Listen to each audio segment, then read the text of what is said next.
You learned in the last lesson how the airflow over an aerofoil produces both lift and drag. In this and the following lessons, we shall examine in greater detail lift and the factors affecting it. The aerodynamic forces of both lift and drag depend on the combined effect of many variables, the most important being the airstream velocity v, which, when combined with the air density ρ, determines dynamic pressure, the formula for which is half ρv squared. This is the common denominator of aerodynamic forces and is a major factor, since the magnitude of a pressure distribution depends on the energy given to the airflow. Kinetic energy equals half the mass times the velocity squared. The shape or profile of the aerofoil and the angle at which the airflow meets it, the angle of attack, together determine the pressure distribution around the aerofoil, and thus the coefficient of lift and drag. The surface area, S, and its condition will also have a direct effect on the amount of lift produced. The larger the surface area for a given pressure differential, the greater the force generated. Compressibility, which only starts to become significant above 300 knots, will be covered in later lessons. Any aerodynamic force can thus be represented as a product of the three major factors, which are the dynamic pressure of the airflow, half ρv squared, or Q, the coefficient of force determined by the relative pressure distribution, that is, the coefficient of lift, Cl, or drag, Cd, and the surface area of the object. The relationship of these three factors is expressed in the equation F equals Q times Cf times S, where F is the aerodynamic force, either lift or drag, Q is the dynamic pressure, half ρv squared, Cf is the coefficient of aerodynamic force, and S is the surface area. Lift is defined as the net force generated normal to, or at right angles to, the relative airflow or flight path of the aircraft. The aerodynamic force of lift is the result of the pressure differential between the upper and lower surfaces of the wing, and for an aircraft to fly straight and level, lift must be constant and balance weight exactly. Several factors will affect the amount of lift generated. First, air density, denoted by the symbol ρ.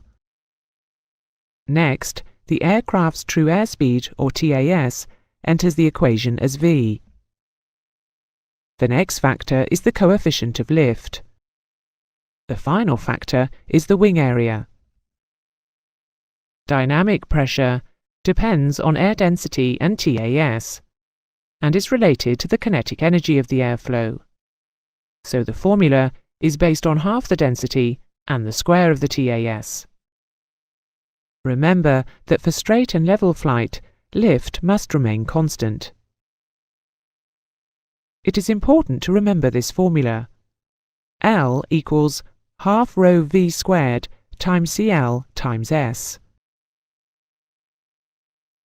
During this examination of the lift formula, we are taking it for clarity that the Cl is determined by angle of attack, which is true, but Cl is also affected by changes in wing shape or profile and some other factors, which are explained in a later lesson.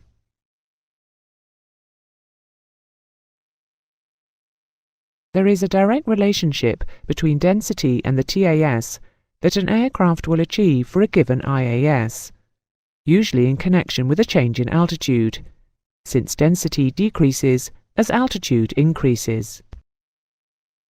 Considering the ICAO standard atmosphere, or ISA, in which the density at 40,000 feet is a quarter of that at mean sea level, we can see the changes in relationship that occur between TAS and IAS because of density change.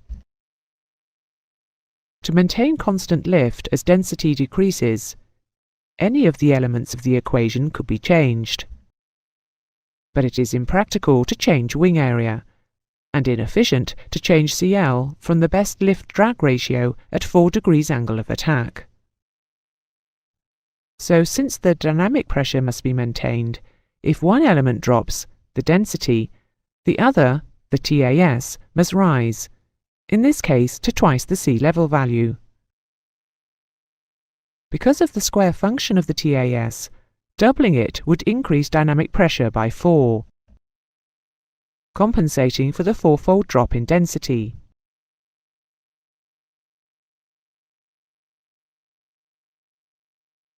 So, since IAS is proportional to the square root of the dynamic pressure, maintaining a constant IAS will maintain constant lift. The lift formula can also be used to look at the relationship between speed and angle of attack at a constant altitude.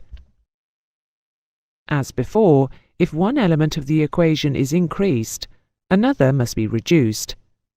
As speed rises, the CL must be reduced to maintain the same total lift, normally by reducing the angle of attack. If indicated airspeed is doubled, here from 150 knots to 300, the TAS also doubles, increasing dynamic pressure by 4. If dynamic pressure is increasing by a factor of 4, then to maintain lift at a constant, the CL must be reduced by the same factor. In other words, to a quarter of its previous value.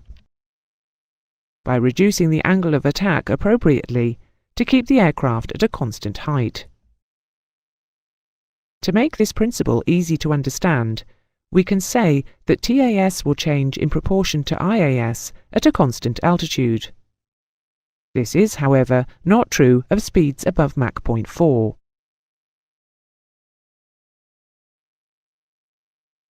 The lift formula can be transposed in several ways to calculate variables which may be of interest to a professional aviator. For example, if speed is increased in level flight by 30% from the minimum level flight speed, we can calculate the new CL as a percentage of CL max. L equals half rho V squared times CL times S, when transposed, becomes CL equals L over half rho V squared S.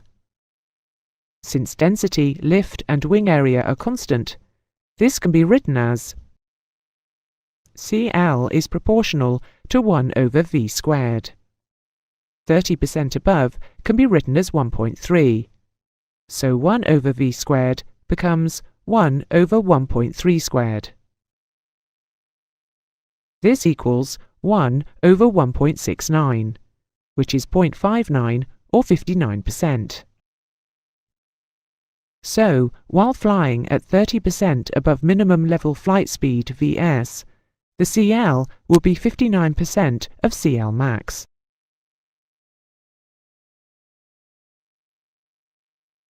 To review what has been covered so far on the subject of lift. Lift must balance weight in straight and level flight, so at any given time, both weight and lift required are constant. To maintain constant lift, if density varies with altitude, a constant IAS must be maintained. With a constant IAS, if altitude increases, density decreases and TAS increases, and vice versa. To maintain constant lift, if speed is changed at constant altitude or density, the angle of attack, or alpha, must be adjusted. If speed is increased, alpha must be decreased. If speed is doubled, alpha must decrease to make CL 1/4 of its previous value. If speed is decreased, alpha must be increased. If speed is halved, alpha must increase to make CL 4 times its previous value.